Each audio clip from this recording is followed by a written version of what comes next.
Honorable Minister of Finance and Economic Affairs, the representative of the Governor of the Central Bank of the Gambia, the IMF President representative in the Gambia, all partners here present. We have all stakeholders from civil society, private sector. We have the media, and I'm sitting here to welcome you all to this joint event with between IMF and the UN country team in the Gambia. It's a joint, but we also know that IMF is a member of the UN. But for this occasion, we are sitting here on the launching of the regional economic outreach, Sub-Saharan Africa, together with the outreach event from the UN in collaboration with the government.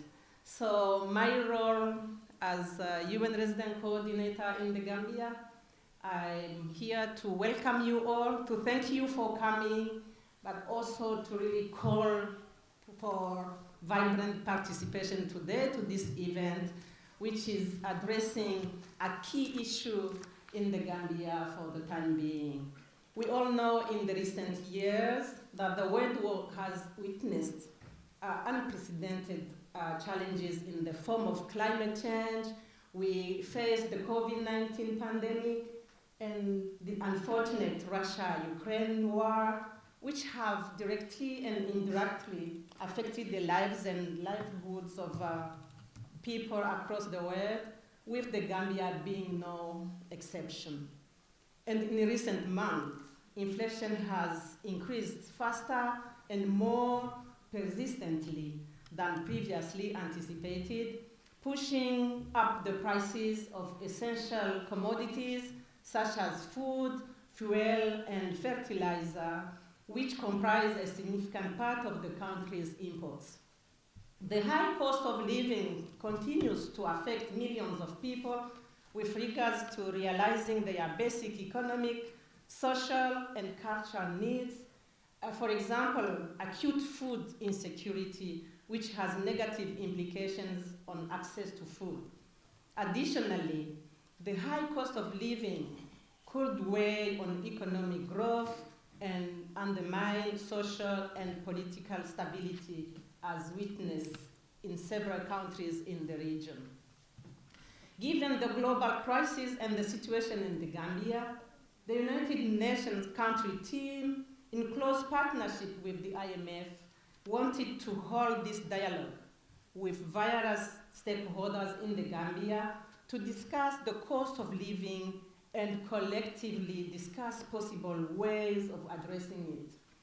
The in-country launching of the IMF's October 2022 Regional Economic Outlook for Sub-Saharan Africa on the theme Living on the Edge, which highlights the impact on the region of the war in Ukraine, induced global slowdown, tight financial conditions, and high inflation, offered the right platform.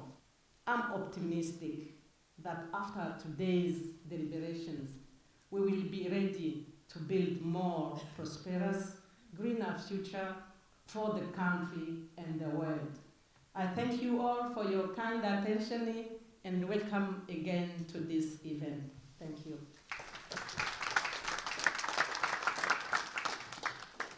UN Resident Coordinator, Excellencies, Ambassadors representing the United States, the EU, and other countries here and present, senior government officials, representative of the development partners, representative of the civil society organizations, the fourth estate, distinguished ladies and gentlemen, all other protocols duly and respectively observed.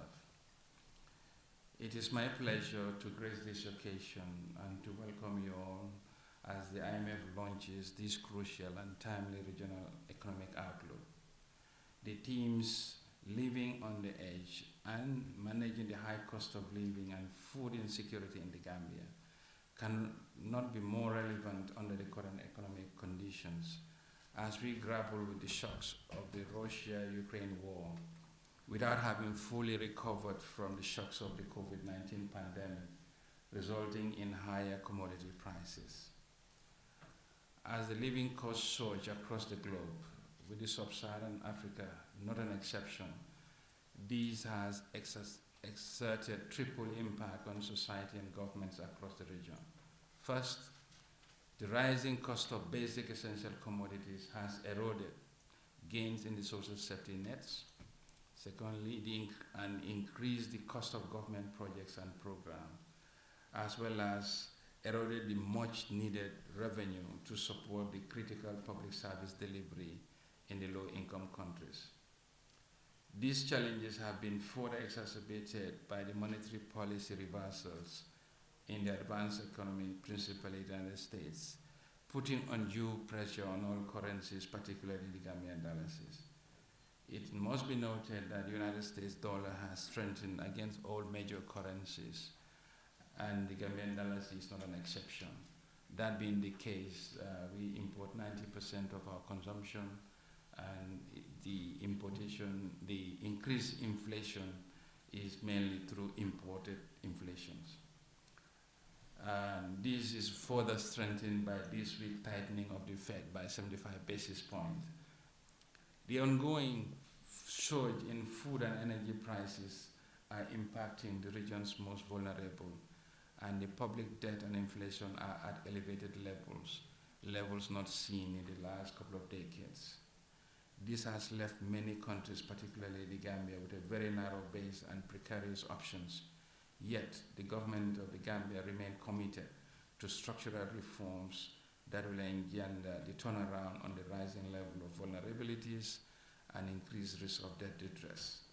To this end, the Gambia government will strengthen the necessary institutional structures to ensure several safety programs are conducted in a more targeted approach going forward. So far, the government has implemented several initiatives to support the vulnerable groups from the impact of the rising food and energy prices. A 20% discount on custom valuation rate on the import of all basic and essential commodities is in place, and we've also further expanded the NAFA cash transfer scheme in partnership with the World Bank to improve payment and also improve payment methodology to reach the most remotest part of the country through mobile payment systems. To conclude, the foundation of our recovery will continue to be anchored on strategic reforms in the area of public procurement to strengthen value for money, regulation and oversight, the revision of the Public Finance Act to improve public financial management structures, revision of the state-owned enterprise bill to ensure value for money and efficient public service delivery by these enterprises, improve administrative and financial governances across all the SOE environment. With that said, we look forward to insightful discussion this session will provide, and we look forward to ideas and suggestions that will support us in our development drive. With that, I thank you all. Thanks. As a resident representative, we conduct the launching of this regional economic outlook. We are happy that this time we are combining it with a work that the UN City have been driving in helping to understand the causes of the high cost of living in the Gambia, so that we open a discussion that will help us all understand the situation, but also try to find common solutions to help the country go through this trying moment. So this regional economic outlook have the team living on the edge. It seems a little bit worrisome, but it's a translation of the manifestation of many of the risks that we highlighted in our April 2022 report on the team, another shock and little room to maneuver. So the region is confronted with significant risk and challenges surrounding the region. And in this presentation, I will go through those challenges and then propose some policy recommendations. We have also observed a capital outflow in the region. Because of the high inflation that we have observed in advanced economies, central banks are increasing and rapidly their interest rate. This is causing capital to flow from emerging markets and the developing economies toward the advanced economies. So in sub-Saharan Africa, looking at the chart, the capital outflow that was observed in the second quarter of 2022, both on the equity and the bond market, is now similar to what was observed at the beginning of the pandemic in 2020, but also at the also during the commodity shock of 2015. In the Gambia, a country that we don't have access to market, but we have seen that pressure also translate remittances. Remittances from January to September declined by 11% compared to what was observed last year. This is putting pressure on the exchange rate. So exchange rates have been weakening against the US dollars across the region. But looking at it using the real exchange rate, we realize that there is not region-wide depreciation of real exchange rate. For countries that have fixed exchange rate, usually pegged with the euro, the inflation in those countries have been very low. So this is causing a real depreciation of exchange rate, as shown on the chart, the first chart on the left. 40% of the region, the countries in the region right now have a double digit inflation. This is the case of the Gambia since April, but we will have the pleasure to follow another presentation that will dive down on the Gambia. The inflation trend observed also in the Gambia is not only proper to Gambia, it's similar to what is observed outside. I mean, the region is also similar to what is observed elsewhere, with the inflation increasing more rapidly and more persistently than have been expected. Now, how inflation is also associated by a deterioration of the fiscal positions. This is because of the pandemic. During the pandemic, with low activities, revenue remobilization have been constrained, but at the same time, spending have been very high, given the need to respond to the pandemic, but also all the shocks that have followed. So this is leading to high debt vulnerability in the region. Looking at the result of the low-income countries' debt sustainability analysis conducted by the IMF and the World Bank, 19 out of the 25 countries are now in high risk of debt distress, 13 of them, including the Gambia. Many countries are shown on the chart. Many central bankers has already started to increase the interest rate to combat the inflation. But given the fragility of the recovery, the increase of interest rate need to be gradual with while monitoring the secondary impact of the increase of the interest rate. But for countries experiencing high inflation, have less credible monetary frameworks, policy frameworks, subject to large capital outflow or large movement on their currency, the tightening monetary policy need to be accelerated. The priority number 4, which is the last one, is how to ensure a sustainable and greener growth to achieve a high quality growth. This will require an investment in 2 areas. In investing in resilience and green infrastructure to capitalize on the region's sizable endowment in renewable energy.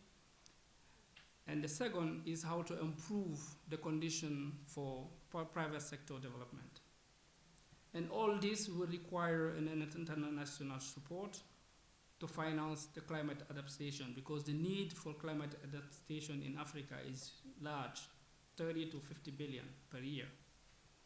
But also there are a lot of financing in that area, but only a small piece is coming to sub-Saharan Africa. So we hope with the COP27 held in Africa, they will be able to attract more of those fundings.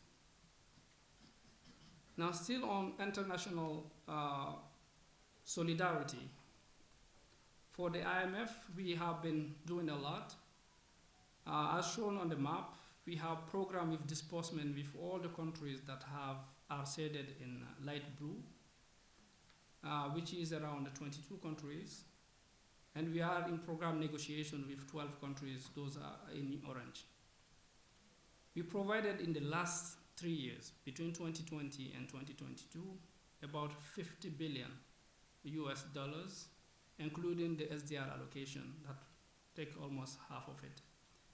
But this represents more than what we have given to the region between 1990 and 2019, so the last 30 years. We gave in 3 years almost what we give in 30 years, showing how responsive we are to the challenges the region is facing. For the Gambia, we expect Gambia to receive from the IMF between 2020 and 2022, 208 million, of which 85 million was given as part of the SDR allocation.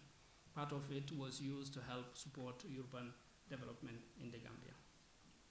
So we are also working closely with the World Bank, the UN, and other partners, and I'm happy that they are all here at the global level, but also at the local level, to make sure that we provide more support to the region, particularly the countries that are most vulnerable. We have been also very agile and created 2 new instruments to respond to the current challenges the region facing. Number one is the long-term financing tool that we have created called the Resilience and Sustainability Trust to help finance the climate adaptation, but also the pandemic preparedness. We have recently created an emerging food security to help respond to food security challenges facing by countries that doesn't have a program with the fund. Because if you have a program, we can always increase and give you that.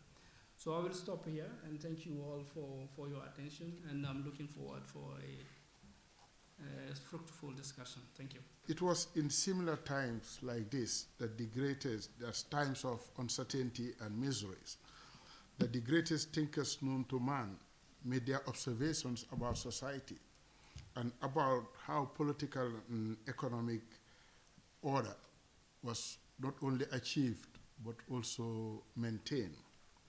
First, it is a pleasure to give lesson to my economics friend here.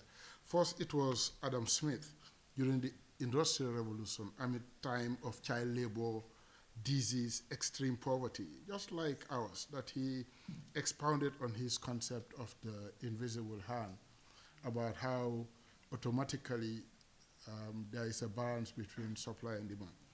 It was also, more importantly, in similar times of great suffering and unemployment that Keynes came up with his theory of incentive to invest.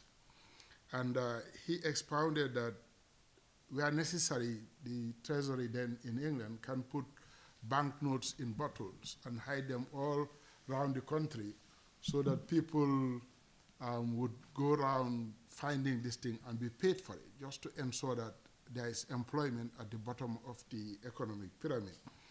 I think I would recommend the same to my brother here, Abdullah Jallo. I didn't know he changed his name, but first deputy governor. I think that was a brilliant idea from Keynes, and I think we should.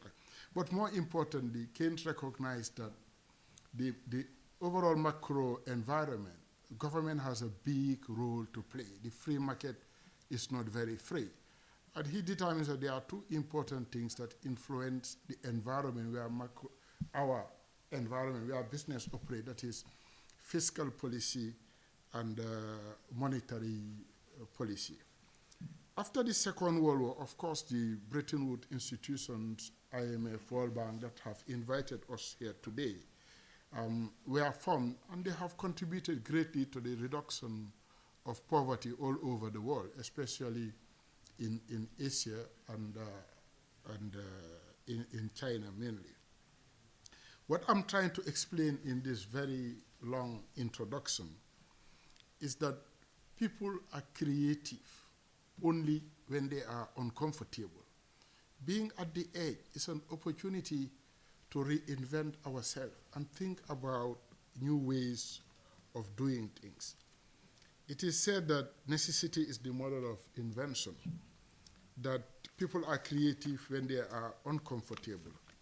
Yet in Africa, despite our difficult situation, great suffering, huge unemployment, which I think is highly underrated here, we are yet to innovate. What I have observed is that constantly we are looking for problems to the solutions that we already have in hand. We should do it differently. We should look for solutions for our own problems, rather than we have some prescribed solution. And every day we are trying to restructure our reality to fit so that you can solve them. I don't think the world works in that way. In the situation today we are in, we are faced with, this is at this time, what we have seen happening is one of the most existential threat to the order that we have in Africa. In the Gambia, we also tend to forget that we're coming from very difficult authoritarian situation for almost 3 decades. Whilst we have observed human and political gains from 2016 to date, these are very important things. We all came from very hard period in the Gambia. But I think we should focus to ensure that there are also gains in the economic and social lives of the people. Otherwise, the political gains would be meaningless under these circumstances. The Gambia have performed better than most after the COVID, despite our lack of medical infrastructure. We don't have soft, we don't have hard infrastructure, but we came out of COVID much better than most countries. And why? And I'm happy that the Vice President is here, because we did this thing through successful social solidarity, in the spirit of solidarity between the government, the private sector, and the community. And I noticed that this time we are not having the same approach that was very helpful during the peak of the COVID. The National Business Council was meeting, chaired by the Vice President, almost every weekend. So things didn't happen naturally. There is time that we need leadership to arise. This is not only a government problem.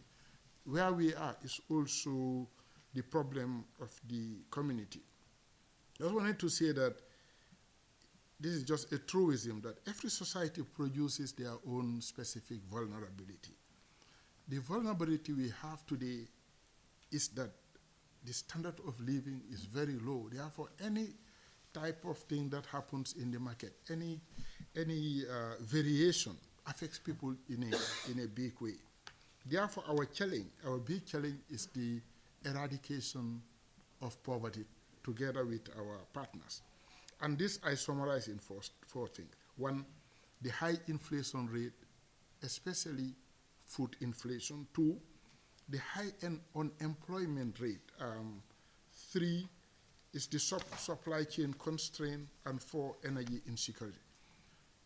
On the inflation, it suffices to quote just the World Bank and all that we know. I will not make a quote.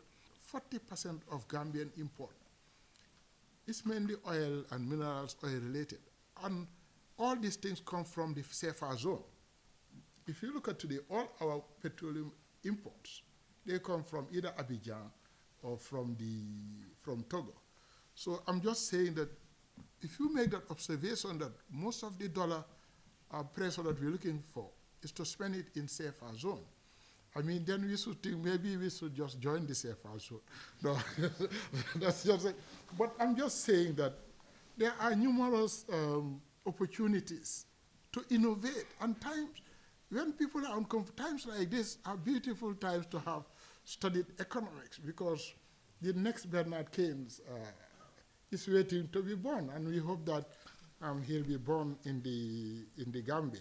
And when I just turned around, I saw El Haji Chano. He will tell you that Gambia had a deliberate export policy to manage the dollar. Since then, we have abandoned these things, but we are also telling both the monetary and fiscal central bank, let us sit down as a nation and reinvent, because we were in a worse situation. In '85, we were in a worse situation during COVID, but in a spirit of partnership, we were able to achieve a lot. I'll be very quick here, because on the issue of food insecurity, I think we should start talking about food sovereignty, because what Ukraine has shown is that we cannot move food from the areas they are being produced to the areas where they are being consumed. So it's not really a food insecurity problem, because if you have money, you can buy food. So we have to change and talk about being able to produce what we eat, because that is becoming more and more a problem. And I'm also hoping that the state will work with us, both the Ministry of Trade, Agriculture. There is a danger to just focus on mass production. On employment, the youth bulge is our biggest problem in the Gambia. We should think about production by the masses. We cannot leave them alone. So however brilliant you are, you will have the same contradictions that led to all the insecurities we are seeing in West Africa, and when Europe did the same.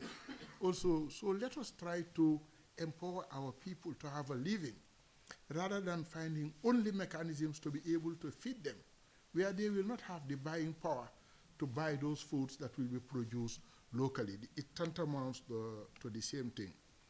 On the issue of energy security, also I will quote the World Bank, who said that 90% of power generation in Africa uses liquid fuels that are imported, and that in the Gambia, the average tariff is 23 cents per kilowatt, and it's one of the highest in the world. So it's the World Bank. I have a friend of mine who said that if you are not very wise, have just a wise friend, and sometimes you just quote them from time to time. Like Mr. Jallo is my friend, so I like to quote him. But I think the problem in Africa is not energy insecurity, just like food. Our problem is energy idiocy. I think we should start in the abundance of water. Bob Marley said, the food is tasty.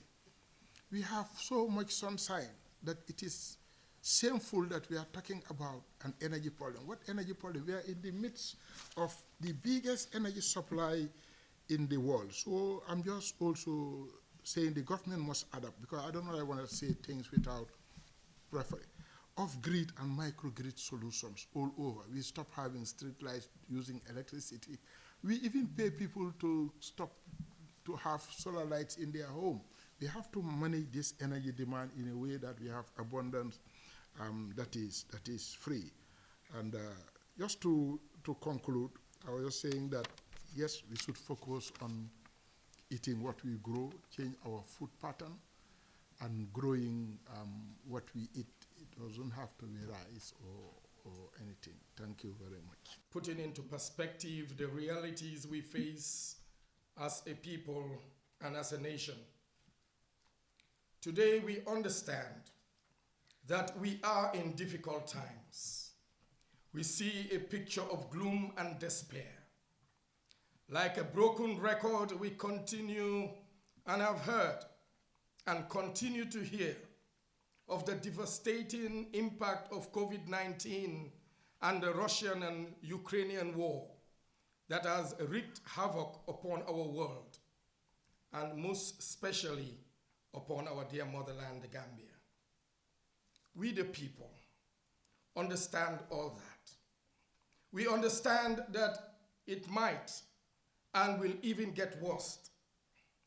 We understand that prices will continue to go up. We understand the challenges of the private sector, taxes that continue to suffocate their businesses. the long delays in clearing their goods at the ports, thereby costing them invaluable resources. We understand the frustration of foot dragging in the public sector in the guise to further bleed you dry, members of the private sector. We understand that we will have to make some adjustments and sacrifices here and there. We understand that what used to be cannot continue on the basis of business as usual. We applaud the government for strides that have been taken to mitigate these challenges as articulated by the Honorable Minister here. However, what we do not understand is that with these challenges, we continue to see incomprehensible spendings from this same government. We were brought up and taught that you must cut your coat according to your size. And some have gone to the extent to say cut it according to the piece of cloth that you have. Sometimes the only challenge is the cloth may be too small and you may be exposed.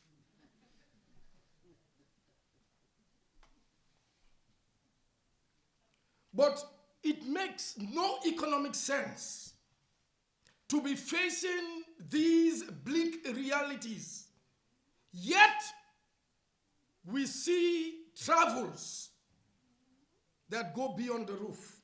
For instance, a few months ago, a few weeks ago, over 30 officials traveled to the UN. 30 people multiplied by a conservative 250 pounds per person for 7 days by a reserved exchange rate of $60 to the pound comes to $3,150,000 minus plane tickets. Yet in this same country, we do not have basic drug testing facility and has costed us 70 innocent lives. You young people, if you destroy this nation, you will have to live in it. To any individual or interest group that will seek to leverage these difficult times for chaos and unconstitutional change of government, we the people will resist you with our blood, our sweat, and our tears. For the bitter taste of dictatorship remains on our tongues. In spite of these trying times, fellow Gambians, we must resolve never to give up. We have outlived and outlasted 22 years of pain and distress. We will overcome the impact of 2019 and the impact of the Russian-Ukraine war. We are Gambia. We are the smiling coast. Let's keep the smile in the midst of the difficult times that we face.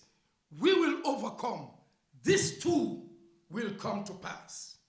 In conclusion, I call upon our government through our honorable minister. Let us sit as a people and talk to each other. We can solve the problems of this nation. No minister must think that he is more Gambian than the businessman or that one in civil society. We are born here, we have a stake here, and we are ready to solve the problems of our country.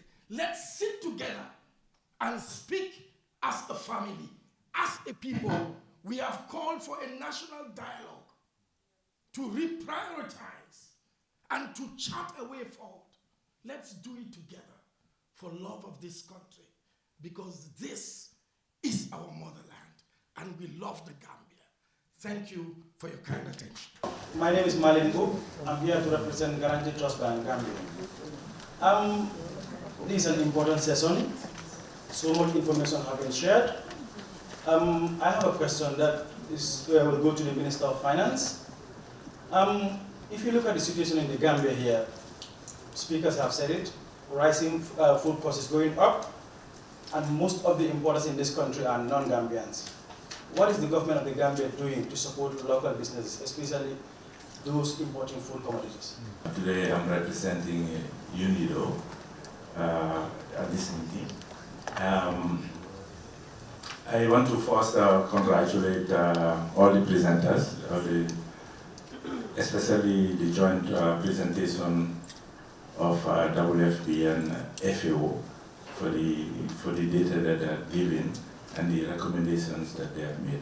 Also like to congratulate the speakers, Mr. Idijo and Mr. Njai, for their brilliant presentations.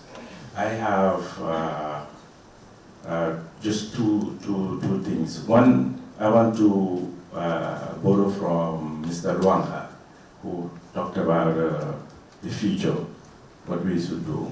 I think from all the presentations we heard much about the causes, the issues. But for the future, I mean, we need a dialogue. If our farmers are demanding 80 above what Gambia can afford and Senegal, to me, it's like they're telling the government, we're not going to sell you our grounds. Because at the beginning of the season, you raised the price of fertilizer from $700 to $2,000.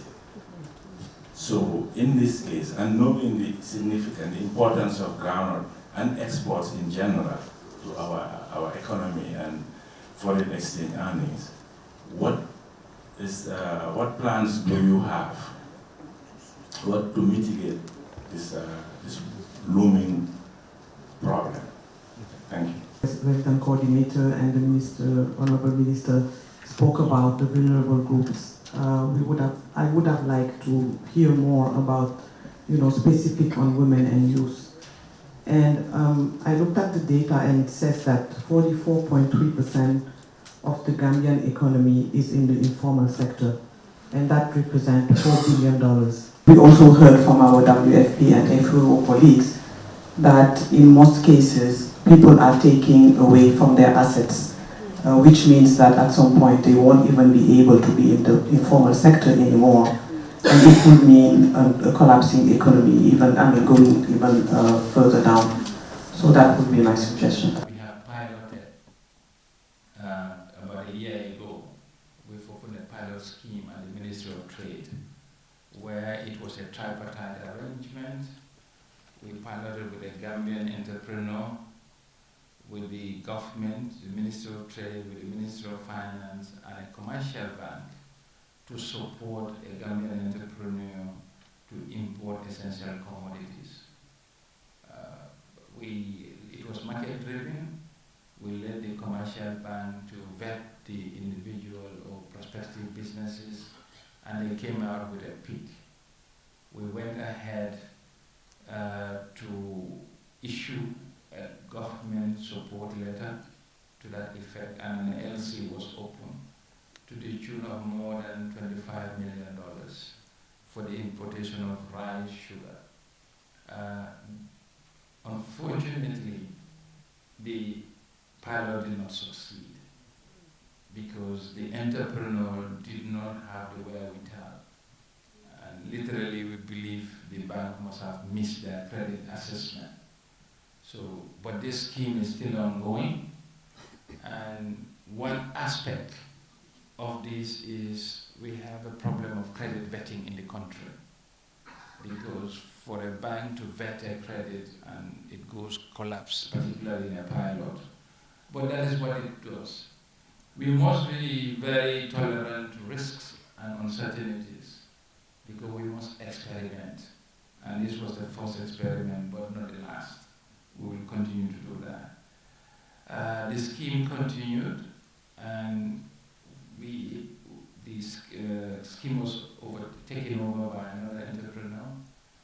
And we have some pleasant observation, too early to conclude. And one commodity that has been the test is cooking oil. Cooking oil used to cost 2,300 a couple of months back. When these entrepreneurs entered the market space, today cooking oil is less than 2,000. It shows you the concentrated nature of the supply chain. And we have global price pressures for essential commodities. But the case of Gambia is a combination. You have global price increases, but at the same time there is concentrated supply. And unless we widen the supply base and encourage competition, the free market role of fixing the price as a truly functioning market mechanism will not work. Our early observation in the oil is a very encouraging factor.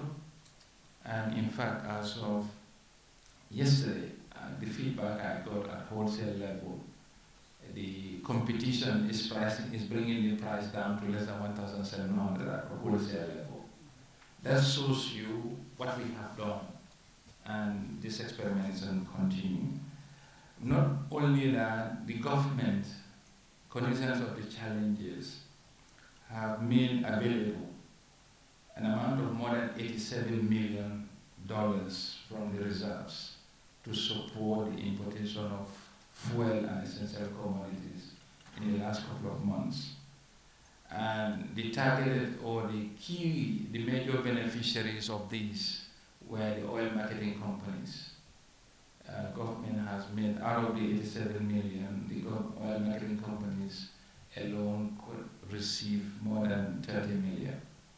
So, and in the oil marketing business, a large number of players there are the Gambian community, Gambian citizens. But we are not resting on our laurels. We shall continue to experiment. Economic management is experimentation, trials, and until we find the right fit. But one very important thing is, if we want to support Gambians, Gambians must be ready to support themselves. We have found causes why Gambians are not in business. And those businesses, those reasons are obvious, and we need to state that. It's unfortunate, if you look at the banks, among the portfolio of non-performing, the largest category are Gambians. And how do you build a business when the bank that support the financing is you are not servicing your obligations? So to support Gambians, they should support themselves. How do they support themselves? By being upright, by being honoring their financial obligation with the institution that give them the credit, and making sure that, like for example, when you look at the collateral management of lending to Gambians, a typical Gambian loan will have the collateral overvalued to the extent that in the event of a default, the bank is left with an empty paper. But unfortunately, the people whom you call non-nationals don't do that. So business work on trust, business work on sincerity. We are here to support everybody, but to support Gambians, Gambians must support themselves by doing business right. We're not saying they are not doing it, but if they want to, they have to do it right. That being the case, it does not, of course, agriculture, that is the vulnerability of agriculture as a business. The input cost might not directly correlate with the output prices, because you are not the only country in the market. If other countries don't have similar input pressures, world market is set, and as such, that is the clearing price.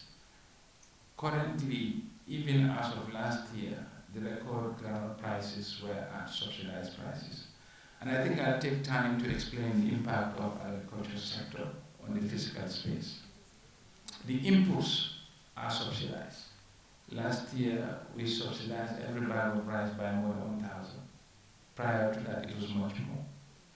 But what we observe, that's the problem of some of these economic intervention or subsidies. A large quantity of those fertilizers either crossed the border or when the granule was produced was sold outside in prior years. Last year was an exception because our granule price was higher than Senegal. So That was one. Then even the market price that is normally quoted by the government is a subsidized price. So we have double jeopardy in the sense that we have subsidy in the input phase, subsidy at the output phase. At the end, government financial resources are spent and the farming community doesn't understand or appreciate.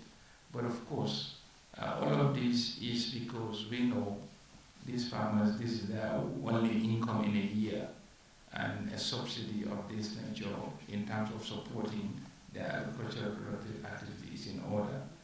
That is why we are looking at fully developing the social register to ensure our social intervention is means tested, because a blanket subsidy, as is happening now, it has a big drain on the public finances.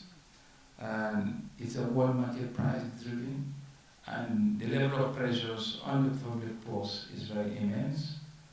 And unfortunately, I cannot call the final price or call the shot, but to move from 24 to 80, I think even mental arithmetic will tell you that's a tall order.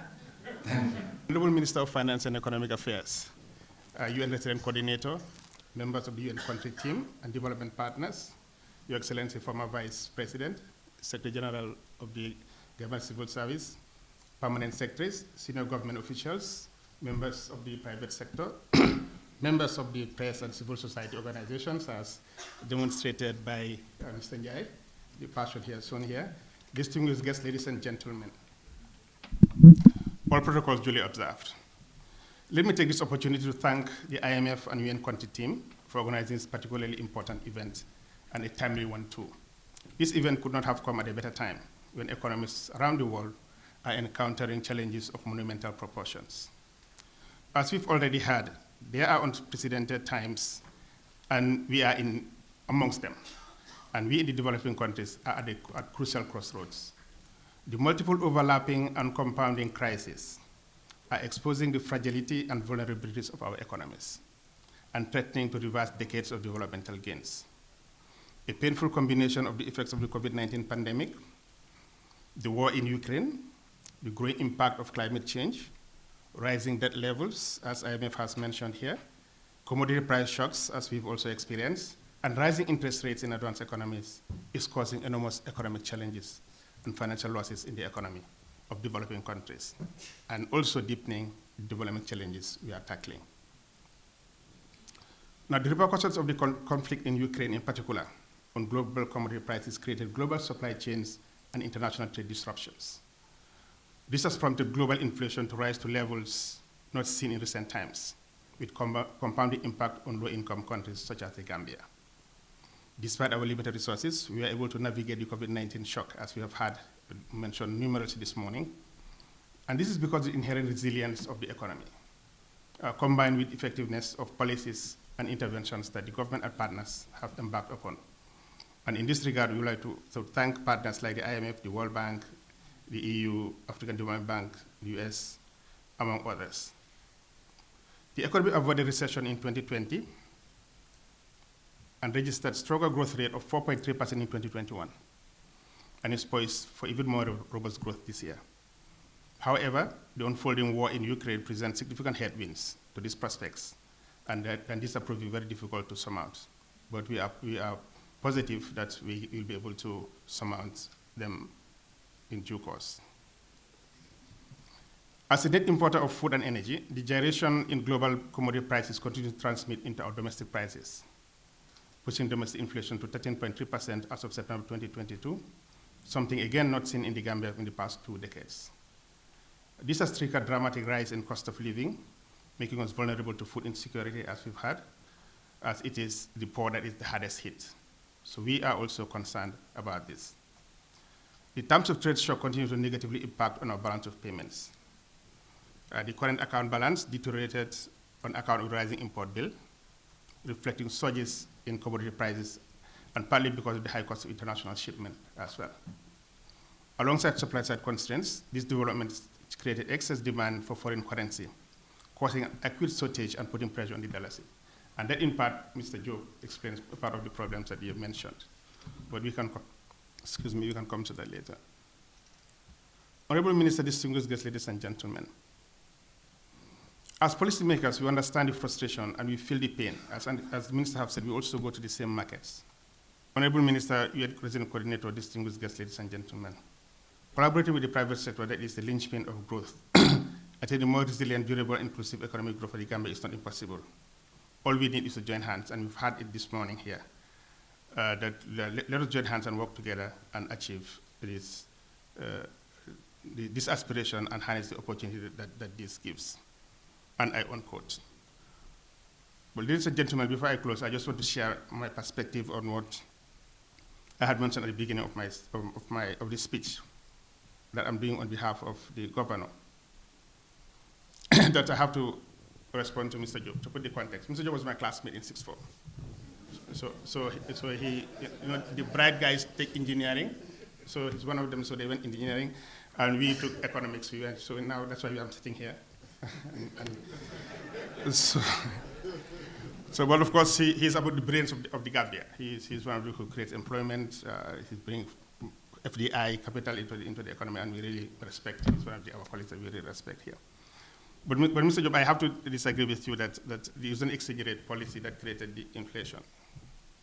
Actually, it's the other way around, but we'll have time to discuss that. What happened was the excess, the demand for commodities kept going. Ukraine war cut supply. They were supply constraints, so therefore, once you have supply lower than demand, prices go up. And Gambia being a small country, we are competing with all countries to buy those goods. So therefore, we have to pay more. Our importers ask for more. So they turn to us for the foreign exchange. So we ought to have to help. So therefore, a demand on the foreign exchange, a demand on the US dollars. So therefore, the dollars is depreciated. So that's the challenge we are facing. It's not us who pushed the price. It was cost-push inflation from the outside that came into the economy that we are trying to deal with. And I just want to clarify one thing on the reference rate. You've mentioned it, and I'm happy that you mentioned it here, because we've had some confusion, and even the IMF mission that was here, that conference some weeks ago, we had a very extensive discussions on this. There's some misunderstanding of the exchange rate, the reference rate. The reference rate is actually only a rate for the MTOs who are receiving the dollars from outside and the commercial banks. They receive the rates through the account in the commercial banks, and then they are supposed to sell it to the commercial banks. So there used to be a problem of how much do you sell it to. And then the central bank, so there were a lot of questions, the central bank for sanity stepped in and said, now this reference rate, it should not be more than 2 percentage points above this rate. Now, what that we've noticed has been translated to mean to be used for all other transactions. But that is not the purpose of the reference. And we're working on, with the IMF, we're working on trying to rationalize all the reference rate and all the various rates in the economy, so they will be consistent for the reference rate. So I hope the media can pick up from this and then convey this message as clearly as possible. And finally, I just want to miss the last point is that the exchange rate in the Gambia is flexible. It is flexible. We don't. The exchange is flexible. We are having a flexible exchange policy. It's not a fixed rate. So that's why it is going up and down. So we are not dictating it. We are not trying to influence it. Of course, we try to influence by increasing supply to it, but through the market forces, rather than us tweaking with the rates from the central bank. Ladies and gentlemen, that was my intervention, and I thank you all for your time and for your understanding. Honorable Secretary General of the Government, distinguished participant here, Your Excellencies, congratulations again, Mamadou, IMF, and all colleagues from the World Bank. I think we had an excellent session, and we all know that this is a grave situation for all. It's a whole society issue. And we know that since the pandemic, the approach that was used to address this type of shocks, and we also did it for the floods, is to have a whole society response with a particular attention on social protection, and especially for the most vulnerables, but also looking at how to enhance and strengthen the MSMEs, especially in the private sector. This raises costs of prices and cost of living is a threat for all, but also for the implementation and the achievement of the SDGs. And in terms of diverting investment in the SDGs sectors, and I think what the minister shared this morning and how it's important to have a balance shows that this urgency mode needs mitigation measures that are critical for both the government and all development partners and civil society members and actors in the Gambia.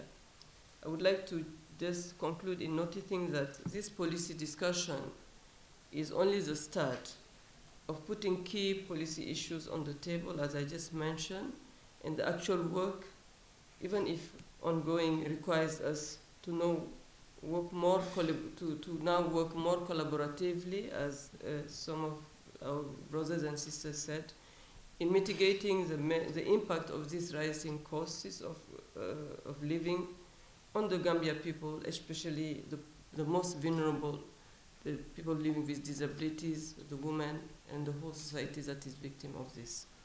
So it's a moment of solidarity, as we always said, and we already shown that solidarity in previous shocks. And we know that the Gambia is capable of maintaining this solidarity moving forward, and the high potential that the Gambia has will continue to shine. So I just want to, in behalf of my colleagues and everybody who participated in preparing this event, to again congratulate the IMF, World Bank and all colleagues, and thank you and wish you a good afternoon, and reiterating our commitment to continue the collaboration. Thank you very much.